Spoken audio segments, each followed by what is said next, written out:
जय माता दी, राधे राधे। आज इस वीडियो में हम जानेंगे 2025 इस वर्ष चैत्र नवरात्रि की अष्टमी किस दिन मनाई जाएगी, नवमी किस दिन मनाई जाएगी और अष्टमी और नवमी जिस दिन आप कन्या पूजन करते हो आखिरी दिन पूजा हमें कैसे करनी है, क्या करना है।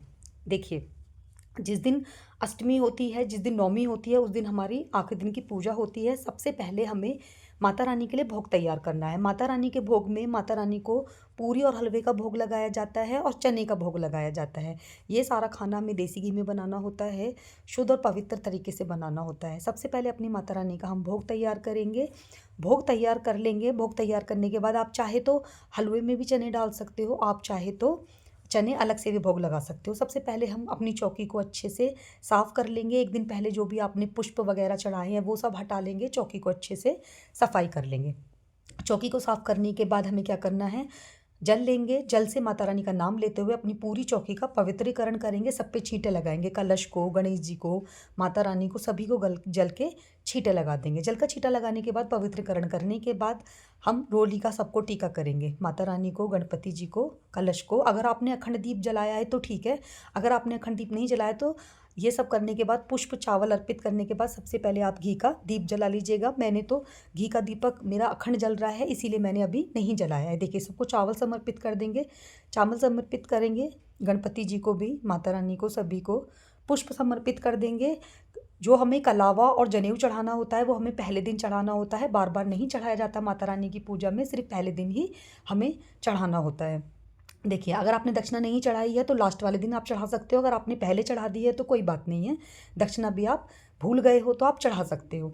उसके बाद हम क्या करेंगे, सबसे पहले हमें माता रानी के लिए पान पे भोग लगाना है। अगर आपने नहीं पहले दिन नहीं लगाया है तो आप लास्ट दिन लगा सकते हो। अगर आप चाहो तो लास्ट के और पहले दिन जरूर लगाएं, क्योंकि माता रानी को पान बहुत अधिक प्रिय होता है। पान पे बतासा, लौंग का जोड़ा, हरी इलायची और सुपारी, ये रख के माता रानी को पान का भोग लगाया जाता है। हलवे पूरी की तरह माता रानी को पान का भोग भी बहुत अधिक प्रिय होता है। देखिए, इस तरह से धूप दीप जला लेंगे। अगर आपका अखंड दीप नहीं जल रहा है तो सबसे पहले धूप दीप जलाएंगे। चौकी का पवित्रीकरण करने के बाद ऋतुफल का भोग लगा लेंगे।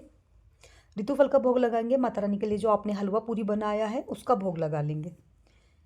ये सब करने के बाद अब आप जो भी अपनी माता रानी का, दुर्गा सप्तशती का पाठ करते हो या फिर आप जो भी पाठ करते हो माता रानी का, वो आप पाठ कर लेंगे। पूरी अपनी पूजा जो भी आप करते हो संपन्न कर लेंगे। पूजा संपूर्ण करने के बाद अब हम इसके बाद हवन करेंगे। देखिए, बिना हवन के भी माता रानी की जो पूजा होती है वो संपन्न नहीं मानी जाती है, इसीलिए हमें हवन जरूर से करना है। हवन माता रानी के नवरात्रों में डेली करना होता है। अगर आपने डेली नहीं किया है तो लास्ट के दिन जरूर से करना है। कंडे पे थोड़ा सा, कंडे को तैयार करके उस पर थोड़ा सा घी डालेंगे। घी डालने के बाद कपूर डालेंगे ताकि हमारी अग्नि अच्छे से प्रज्वलित हो जाए। इस तरह से अपने हवन की जो हमें सामग्री है वो तैयार कर लेनी है। बहुत से लोग सामग्री पे भी हवन करते हैं, आप सामग्री पे भी कर सकते हो। आपको कंडे मिल जाए तो आप कंडे पे भी कर सकते हो। 2 लौंग का जोड़ा समर्पित कर देंगे। लौंग का जोड़ा हमें ज़रूर चढ़ाना है, लौंग फूल वाली ही होनी चाहिए। जल का लोटा ले लेंगे। अब हम क्या करेंगे, जो हमने पूरी और हलवा बनाया है, माता रानी का जो हम भोग लगाते हैं वो अग्नि को ही समर्पित किया जाता है। ऐसा कहा जाता है जो अग्नि को भोग समर्पित किया जाता है वो सीधा माता रानी या फिर हमारे देवी देवताओं पर पहुंचता है, इसीलिए अग्नि को भोग जरूर से लगाना चाहिए। नवरात्रों में भोग अग्नि को ही लगाया जाता है। अब जल का लोटा लेंगे, सीधे हाथ में थोड़ा जल ले लेंगे, अपनी पूरी चौकी और अपनी हवन के ऊपर से इस तरह 2 बार फेर लेंगे और हाथ जोड़कर माता रानी से अपनी पूजा में रही हुई गलती के लिए क्षमा मांगेंगे। इसके बाद हम क्या करेंगे, सबसे पहले गणपति जी की आरती करेंगे, फिर माता रानी की आरती करेंगे। देखिए, जो आपने केले लिए हैं ये चाहे आप कन्याओं को बांट दीजिए या फिर घर में ग्रहण कर लीजिए। पूरी हलवा जो आपने लिया है गाय को देनी है, गाय नहीं है तो आप कन्याओं को दे सकते हो। इसी तरह दक्षिणा भी आपको कन्याओं को ही देनी है, दान करना है दक्षिणा का भी। ये देखिए, ये जो हमने पान लिया था जो माता रानी को अर्पण किया है, ये पान का बीड़ा भी हम लौंग अटैच कर देंगे इसमें।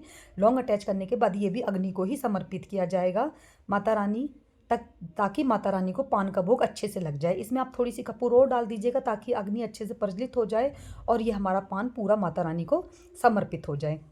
इस तरह से जल छीट देंगे। जल छीटने के बाद ये हो गया हमारा हवन। हवन करने के बाद अब हम हाथ जोड़ के माता रानी से क्षमा मांग लेंगे अपनी गलतियों के लिए, ठीक है। इस तरह से माता रानी को हाथ जोड़ के, माता रानी हमारे घर में सुख शांति समृद्धि बनी रहे, हमारी भूल चूक क्षमा करना। अब हमें क्या करना है, जो कलश है, अगर आपके यहाँ अष्टमी नवमी पे नारियल तोड़ा जाता है तो आप नारियल को तोड़ के कन्याओं को प्रसाद दीजिए, बचा हुआ घर में खाइए।